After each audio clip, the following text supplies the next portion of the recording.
Hello everybody, happy Monday.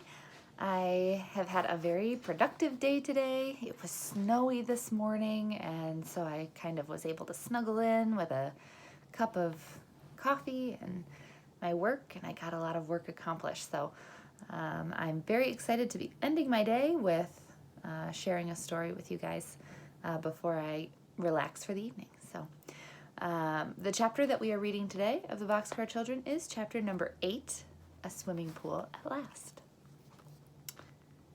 The Boxcar Children were so tired that they slept until 10 o'clock on Sunday morning. When they woke up at last, they hurried through breakfast and went to work on the swimming pool. "We'll make a dam across the brook," said Henry. "Here's my cart," said Benny. "I'll cart stones and logs in it." "Good for you," laughed Henry. First, the 4 children went down the brook to look at the pool Jessie had seen. The water was quiet here, and there was clean sand all around the little pool. "It's big enough for a swimming pool," Henry remarked, "but I don't think it's deep enough." He put a long stick in it to see how deep it was. Then he looked at the wet stick, and he found that the water was about a foot deep. "The swimming pool should be 3 times as deep," he said. "Then it will be deep enough to swim in, and it won't be too deep for Benny. We'll build a dam here with logs and stones." While the other children started the dam, Jessie washed all their stockings. "We won't want our stockings on while we're working in the brook," she remarked as she rinsed them and hung them on the clothesline to dry. "So this is a good time to wash them." It was hard work building the dam, but the children liked hard work. Henry and Jessie pulled the logs to the brook, and Violet and Benny carried the stones with the help of the cart. Now and then, Henry was called on to help with a heavy stone, but the 2 younger children carried most of them. "Splash the stones right into the water," Henry told them, "but be careful to keep them in a line between these 2 trees." The children watched with delighted eyes as the wall of stones under the water began to grow higher and higher. "The rock wall will help to hold the logs in place," said Henry. At last, it was time to lay the logs across the brook. "Let's lay the first ones between these 2 trees," said Jessie.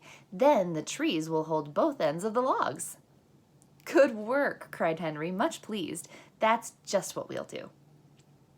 But when the first big log was splashed into place on top of the stone wall, the water began to run over the top of the log and around both ends. "Oh dear," cried Jessie, "the water runs around the ends every time. What shall we do?"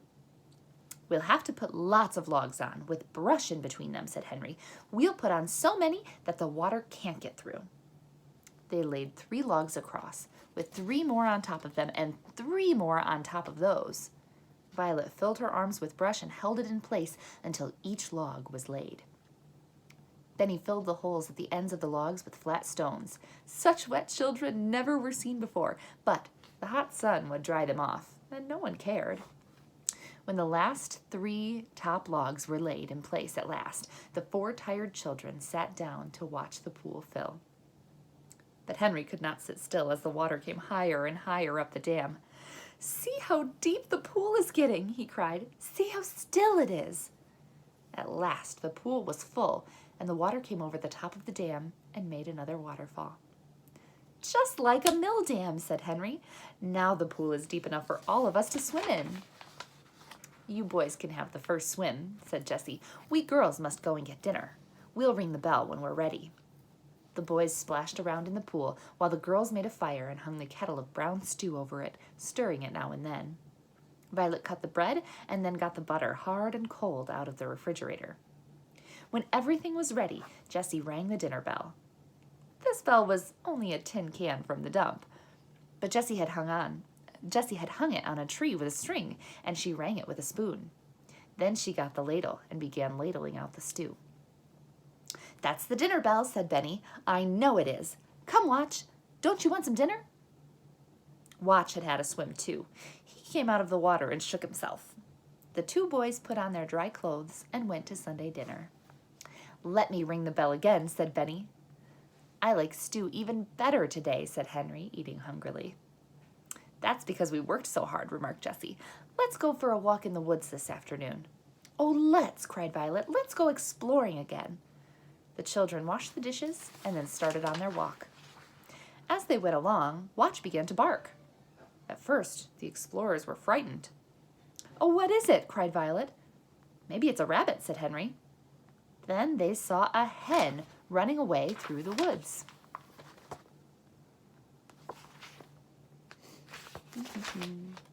Watch ran after her, but Henry called him back. "Don't run after the poor hen," he said. "The hen had a nest," remarked Benny. "What?" asked Jessie. "She had some eggs in it," said Benny. "Come here and see." Jessie looked on the ground where Benny was pointing and saw a nest with 5 eggs in it. "A runaway hen," said Jessie. "She wanted to hide her nest so she would have some chickens. We'll have the eggs for supper. I know how to cook eggs." The eggs made a delicious supper.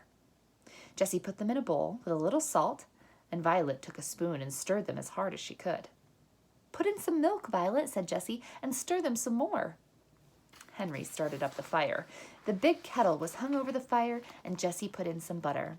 She watched the butter until it was nice and brown, and then she put in the eggs. "Sit down," she said. "Be all ready to eat when the eggs are done." Violet put the blue tablecloth on the ground. She got the bread and butter and the plates and spoons, and the children all sat ready for supper. "Here I come," cried Jessie. "Hold out your plates."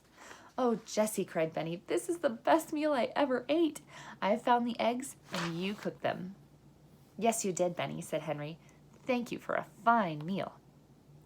"Tomorrow we'll have to eat bread and milk," said Jessie. But when tomorrow came, the children had more than bread and milk, as you will soon see. There's a picture of Benny right there. The next chapter is called Fun in the Cherry Orchard, and we will read that chapter together tomorrow. Bye.